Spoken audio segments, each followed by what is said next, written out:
Hi అండి, అందరికీ నా ముందు వీడియోస్లో మిక్చర్ ఇంకా మంచము గ్లాస్ బాటిల్స్ ఉండడం చూసారు. ఇప్పుడు వాటిని ఎలా ఫిక్స్ చేసామో చూసేయండి. ఎందుకంటే చాలా మంది అడిగారు అనమాట, ఎలా ఫిక్స్ చేశారు గ్లాస్ బాటిల్లో, అది ఎలా పాసిబుల్ అని చెప్పి. అదే మాట నేను మా తాతయ్య చెప్తే సర్లే అని ట్రై చేశాడు గ్లాస్ బాటిల్ కోసమే. బట్ గ్లాస్ బాటిల్ దొరకలేదు.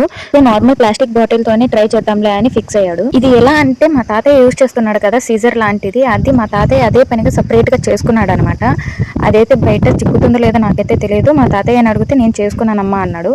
ఏంటంటే ఇంకా ఆ సీజర్ సహాయంతో ఒక్కొక్క పీస్ అంటే ఒక్కొక్క పార్ట్ అయితే తీసుకొని అన్ని ఫిక్స్ చేసుకుంటూ వెళ్ళిపోవాలి. చెప్పడానికి చాలా ఈజీగా ఉంది కానీ చేయడానికి మాత్రం చాలా కష్టం. లాడర్కున్న స్టెప్స్ ఉంటాయి కదా, అవన్నీ ఫిక్స్ చేయడానికి ఒక సైడ్ ఈజీగా అయిపోయింది. కానీ ఆ తర్వాత సైడ్ ఫిక్స్ చేయడానికి రెండింటిని అడ్జస్ట్ చేయడానికి పడిన తిప్పలు చాలా ఉన్నాయన్నమాట. అంత ఈజీగా అయితే కూర్చోదు. ఫైనల్లీ సెట్ అయిందిలే అనే పాటికి మళ్ళీ ఎదుగుతూ ఊడిపోతుంది. ఒకసారి నేను కూడా ట్రై చేశాను. అవస్థలు చూడండి ఎలా ఉన్నాయో. ఎంత పడతాయి అవి పట్టి మళ్ళీ అది వెనక్కి పోతేనే పట్టేది. అన్నీ సమానంగా పక్క కూర్చోబెట్టి వస్తాల అట్లా రాదు. ఒకటి దిగితే ఒకటి రాదు. నా వల్ల అవ్వట్లేదని మా తాతకి మళ్ళీ ఇచ్చేసాను. మా తాతయ్య చేస్తున్నాడు.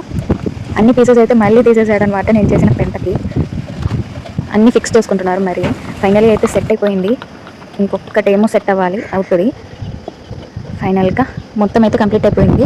ఈ ప్లాస్టిక్ బాటిల్స్తో వచ్చిన అవస్థ ఇదేనండి. అంటే ప్రెస్ అయిపోతాయి కదా, సో కొంచెం రిస్కీగా అనిపిస్తుంది.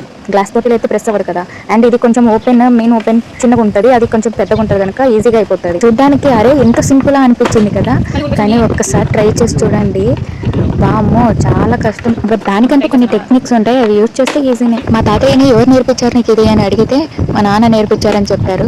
చూసారా, పేరెంట్స్ నుంచి ఏదో ఒక విద్య మనకైతే ఖచ్చితంగా పిల్లలకైతే వచ్చేస్తుంది ఆటోమేటిక్గా. నెక్స్ట్ మా తాతయ్య మంచం పెడదామని సిద్ధం చేసుకుంటుంటే నేను అయితే ముచ్చట్లు పెట్టాను. మీరు కూడా వినేసేయండి. ఫైనల్గా అయితే మిక్చర్ రెడీ కంప్లీట్ అయిపోయింది. ఇది ఎందుకు ఉపయోగిస్తారు తాత? ఇది దీనికి కాక దేనికి ఉపయోగిస్తారు దీన్ని?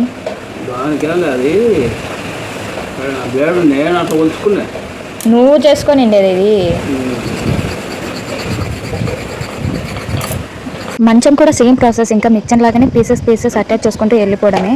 మంచంకి తీసుకున్న బాటిల్ మాజా బాటిల్ కావడంతో అంత బయటకి విజిబిలిటీ బాగాలేదు, అంత అంటే క్లారిటీగా కనిపించడం లేదనమాట.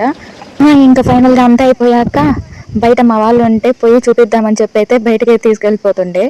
నాకు ఒక క్లిప్ ఇచ్చేసి వెళ్ళిపో, అందరికీ చూపించుకో అని చెప్పి అయితే చెప్పాను.